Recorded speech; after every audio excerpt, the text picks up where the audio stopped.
Okay, children, we have to complete this question. Question number 8.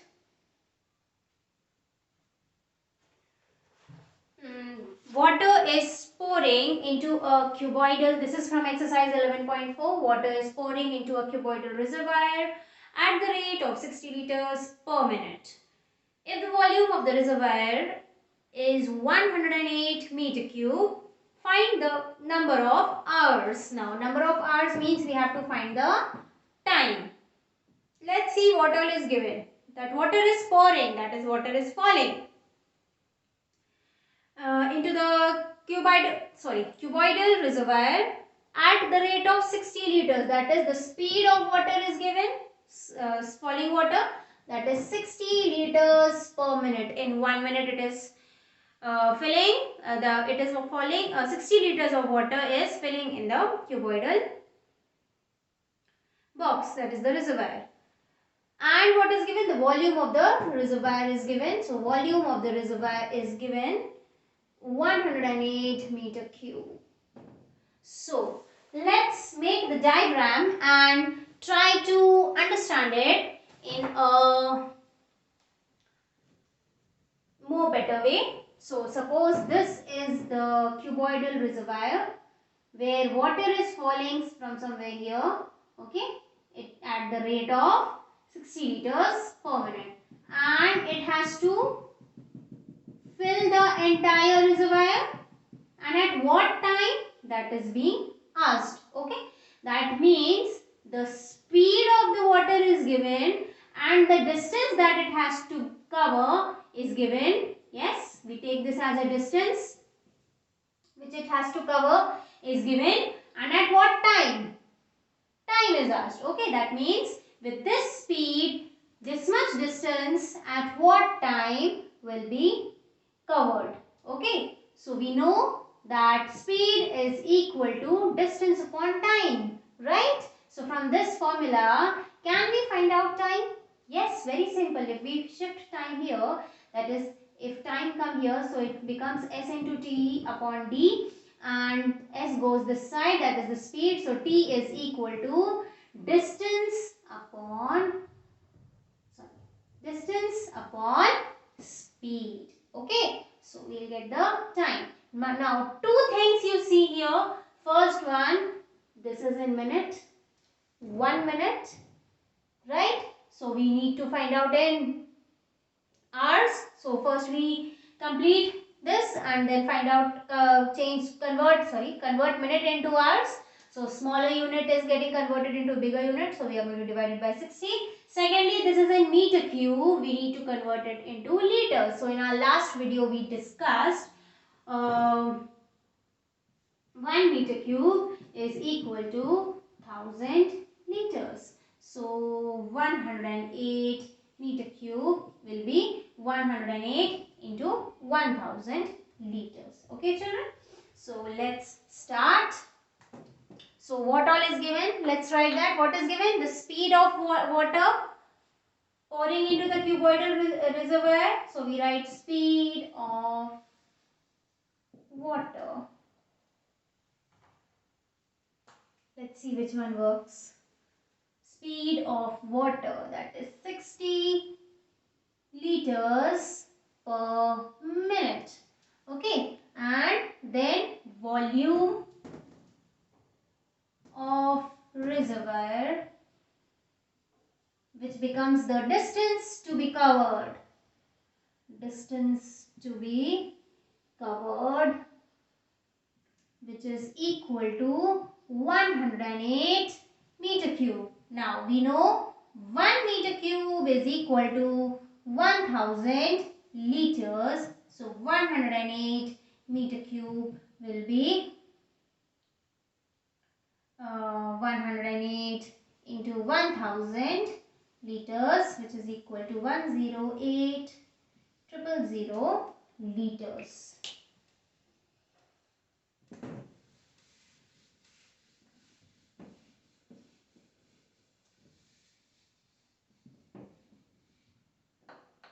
Now, what we have to do?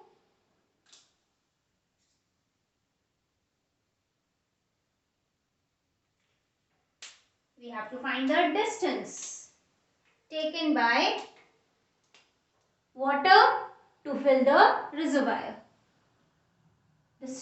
Time taken by water. So, time taken by water to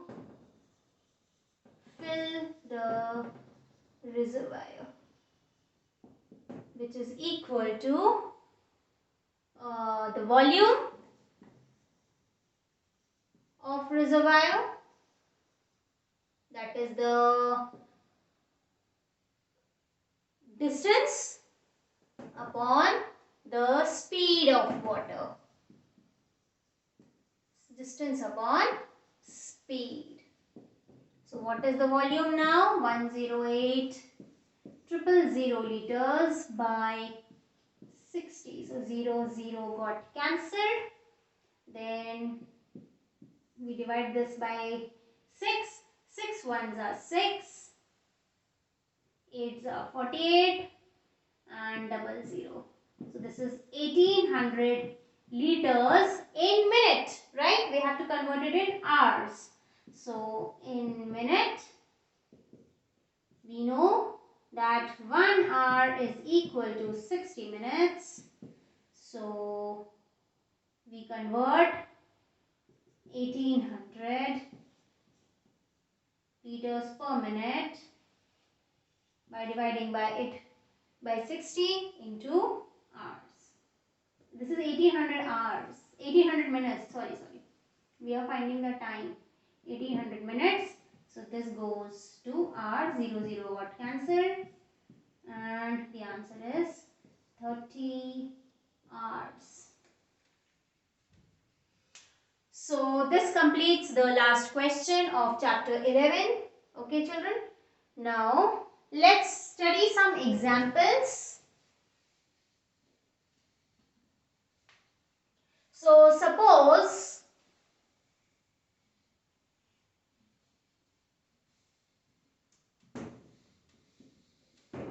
if we deposit money in our account.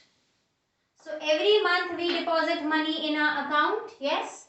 So the more money we deposit, the more we get the interest, right? Yes, more is the money deposited, more is the interest, right? Now also, so here you can see how much you deposit, more you get as your interest. Let's see one more example, like two students or two workers complete one job in 5 hours. Then 5 workers will complete the job in less hours, maybe 2 hours, right? Let's see one more example here.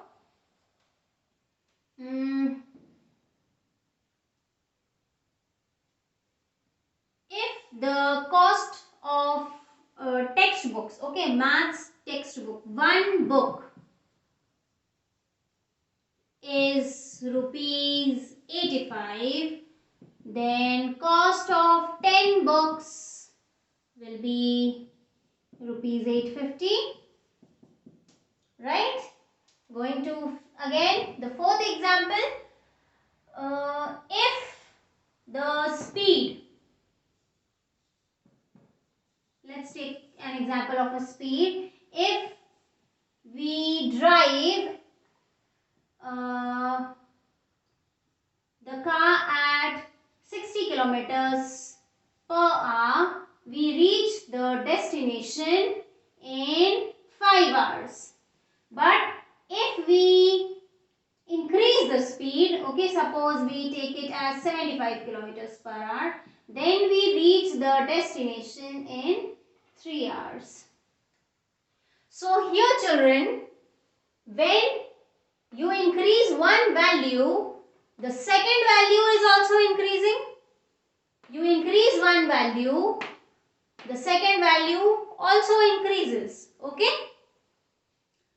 But here, when you increase one value, the second value decreases. Yes, 2 workers, 5 hours. 5 workers, 2 hours. 60 kilometers per hour speed, 5 hours. Destination. We reach, time taken 5 hours.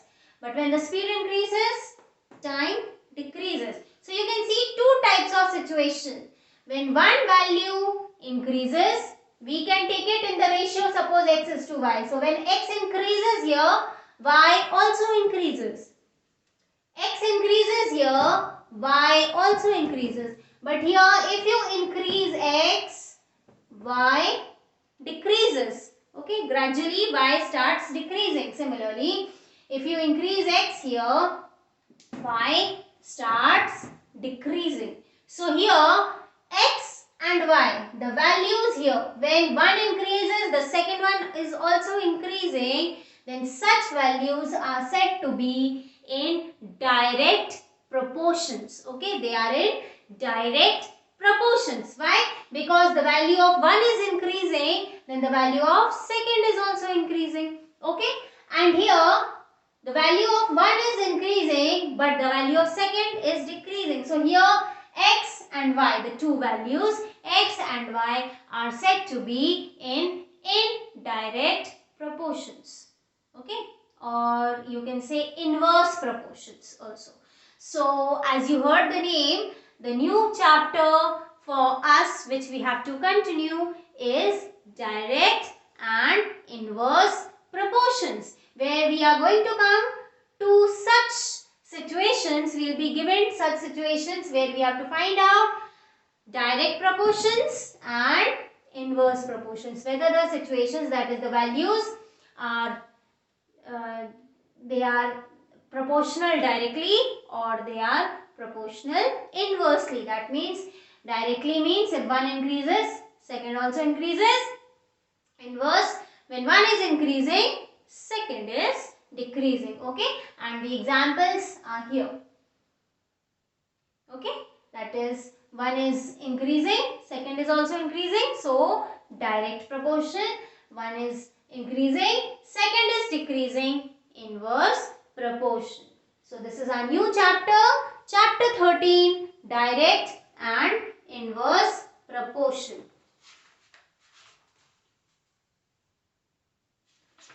So children, there is exercise. There are no try these. There is exercise. So this was a small introduction. Many more has to come. So when we are going to start the exercise, that is maybe tomorrow. So we are going to study more about the direct and inverse proportion.